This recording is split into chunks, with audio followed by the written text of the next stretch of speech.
Hello students, मैं मोहम्मद सरफराज नवाज़ commerce की इस ई लर्निंग क्लास में आपका वेलकम करता हूं। आज के इस वीडियो में हम शुरू करने जा रहे हैं एक नया टॉपिक जिसका नाम है पब्लिक डिपॉजिट। हो सकता है आपने इस नाम को पहले कहीं सुना होगा। पब्लिक डिपॉजिट में एक वर्ड डिपॉजिट है, तो क्या इसको सेविंग डिपॉजिट समझेंगे या फिर रिकरिंग डिपॉजिट समझेंगे? नहीं, पब्लिक डिपॉजिट बिल्कुल डिफरेंट होता है और एक कंपनी के प्रोस्पेक्टिव के हिसाब से पब्लिक डिपॉजिट बहुत ही इम्पॉर्टेंट माना जाता है। और जब कभी भी हम शेयर्स या फिर डिबेंचर्स या फिर फिक्स्ड डिपॉजिट के बारे में सुनते हैं तो हमें इसके बारे में कुछ ना कुछ ज़रूर पता होता है। और जब हम पब्लिक डिपॉजिट का नाम सुनते हैं तो हमारे माइंड में एक सवाल आता है कि क्या कंपनीज भी पब्लिक डिपॉजिट से फंड्स रेज कर सकते हैं? हाँ, ये बिल्कुल सही है कि पब्लिक डिपॉजिट से भी कंपनीज फंड्स रेज कर सकते हैं। और ये पब्लिक डिपॉजिट कंपनी के मीडियम टर्म फंड रेजिंग में आता है। और मीडियम टर्म फंड्स सोर्सेस का क्या ड्यूरेशन होगा, यानी कि उसका टाइम पीरियड क्या होगा? हमारे लास्ट वीडियोस में हमने सोर्सेस ऑफ फंड्स को क्लियरली डिस्कस किया है। मीडियम टर्म सोर्सेस में अबाव 1 ईयर, कितना? 1 साल से ज़्यादा और 5 साल से कम का टाइम पीरियड माना जाएगा।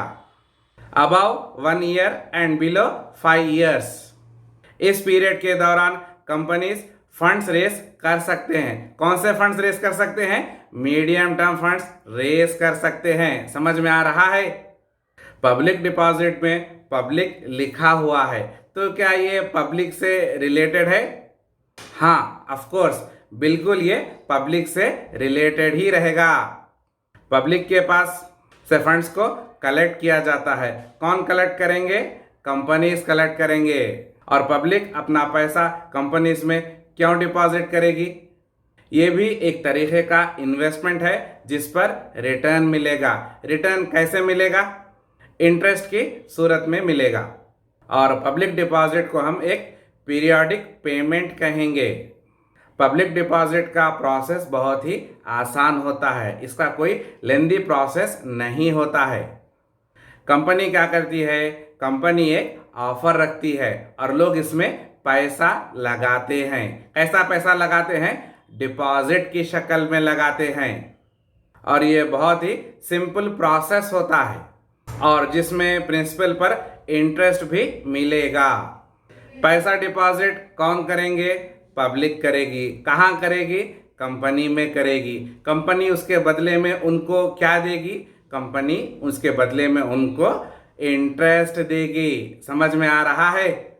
और जैसा कि आपको पता है कि स्टॉक मार्केट को सेबी रेगुलेट करता है और बैंकिंग सिस्टम को आरबीआई रेगुलेट करता है, बिल्कुल उसी तरीके से पब्लिक डिपॉजिट को भी कोई ना कोई रेगुलेट करता होगा। जी हाँ, बिल्कुल सही है। पब्लिक डिपॉजिट को आरबीआई रेगुलेट करता है और पब्लिक डिपॉजिट में कंपनीज को आरबीआई के गाइडलाइंस को फॉलो करना पड़ता है। एक एप्लीकेशन फॉर्म कंपनी की तरफ से लोगों को दिया जाता है और कंपनी एक एक्नॉलेजमेंट रिसीट देगी।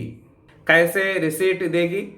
एक डिपॉजिट रिसीट दी जाएगी और उसमें ये मेंशन होगा कि इस पर्सन ने इस कंपनी में इतने पैसे पब्लिक डिपॉजिट के तौर पर इन्वेस्ट किए हैं और उस फिक्स्ड अमाउंट पर इतने रेट ऑफ इंटरेस्ट दिया जाएगा। पब्लिक डिपॉजिट में वर्क डॉक्यूमेंटेशन बहुत ज़्यादा नहीं होता, ये एक बहुत ही सिंपल प्रोसेस होता है। कंपनीज के लिए पब्लिक डिपॉजिट बहुत ज़्यादा इकोनॉमिकल है और कंपनीज को सिर्फ नॉर्मल एडवर्टाइजमेंट पर ही खर्च करना पड़ता है और प्रॉस्पेक्टस को इशू करने की भी ज़रूरत नहीं पड़ती और अंडर राइटर्स को भी कुछ कमीशन देना नहीं होता है। अब सवाल ये पैदा होता है कि अब ये अंडर राइटर कौन होता है? चलिए इसको भी समझ लेते हैं।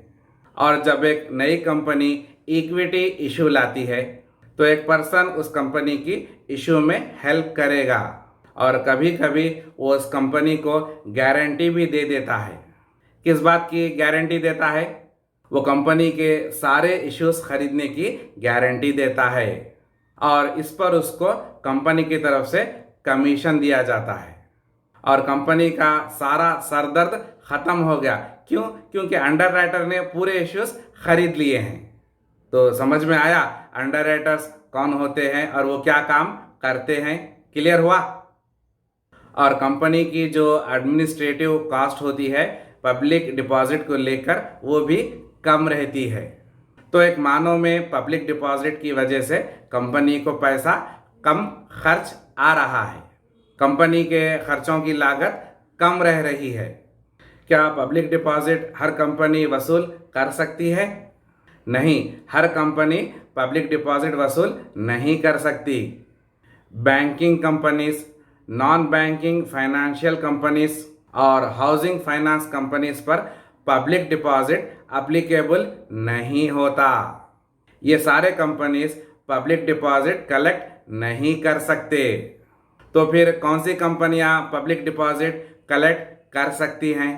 उसमें आते हैं public companies, private companies, government companies.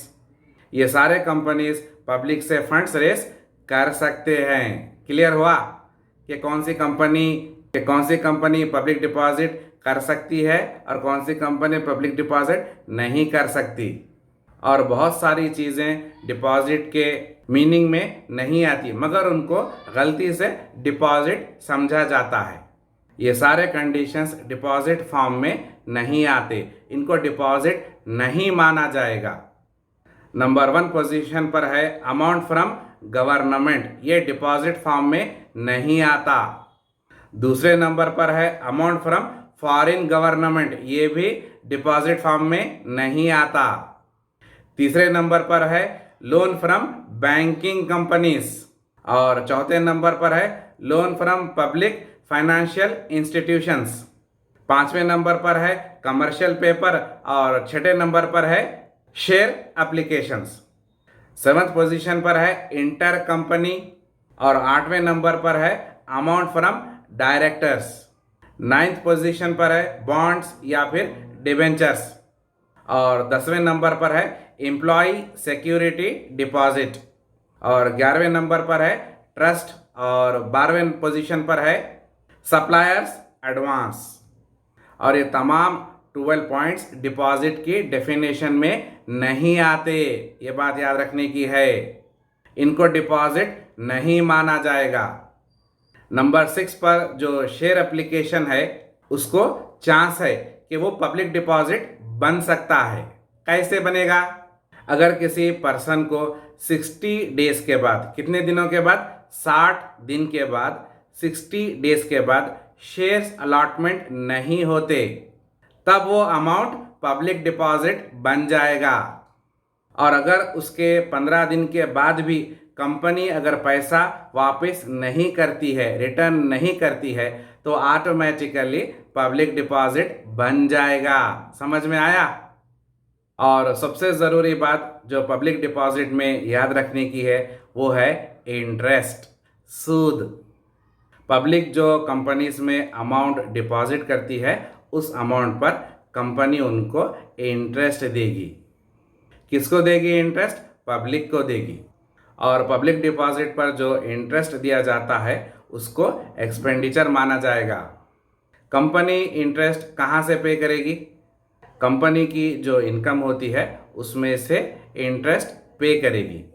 और जब कंपनी टैक्स पे करेगी तो वो नेट प्रॉफिट पर टैक्स पे करेगी, ना कि टोटल इनकम पर करेगी। समझ में आया? और पब्लिक डिपॉजिट टैक्स लायबिलिटी को कम करता है। और पब्लिक डिपॉजिट में पैसा कितने सालों के लिए लिया जाएगा? 1 साल से ज़्यादा और 5 साल से कम के लिए पब्लिक डिपॉजिट लिया जाता है।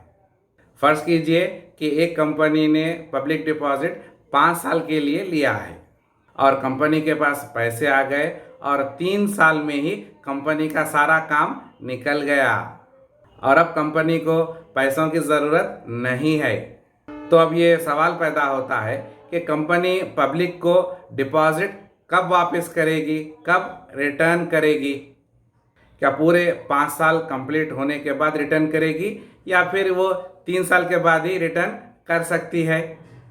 कंपनी पब्लिक को डिपॉजिट 3 साल के बाद रिटर्न कर देगी। क्यों कर देगी?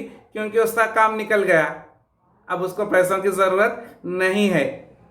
और पब्लिक डिपॉजिटर्स को कंपनी में कोई वोटिंग राइट्स नहीं दिए जाते और ना ही कोई कंपनी पर उनकी कंट्रोलिंग अथॉरिटी होती है।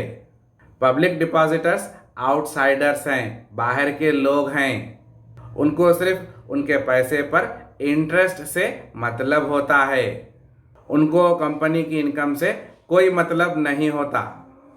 और जो पुराने ओल्ड रिलायबल कंपनीज होते हैं उनको आसानी से पब्लिक डिपॉजिट कलेक्ट हो जाता है, उनके लिए कोई डिफ़िकल्टी नहीं होती। जबकि न्यू कंपनीज को पब्लिक डिपॉजिट कलेक्ट करने में काफ़ी डिफ़िकल्टीज पेश आती हैं।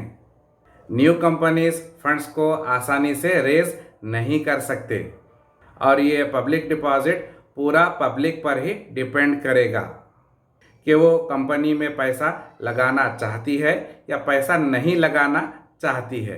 तो ये किसके ऊपर डिपेंड है? पब्लिक के ऊपर डिपेंड है।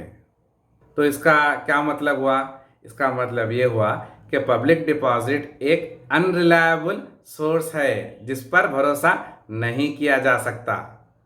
पब्लिक पैसा कंपनी में डिपॉजिट कर भी सकती है, नहीं भी कर सकती। तो ये पूरा किसके ऊपर डिपेंड हुआ? पब्लिक के ऊपर डिपेंड हुआ, पब्लिक की मर्जी पर डिपेंड होता है। तो समझ में आया पब्लिक डिपॉजिट क्या होता है? और मैं उम्मीद करता हूँ कि आपको आज की ये क्लास समझ में आई होगी। तो हमारी इस क्लास को यहीं पर रोकते हैं और मिलते हैं अपने नेक्स्ट वीडियो में। तब तक के लिए अपना ख्याल रखना और दुआओं में मुझे याद रखना। Thank you.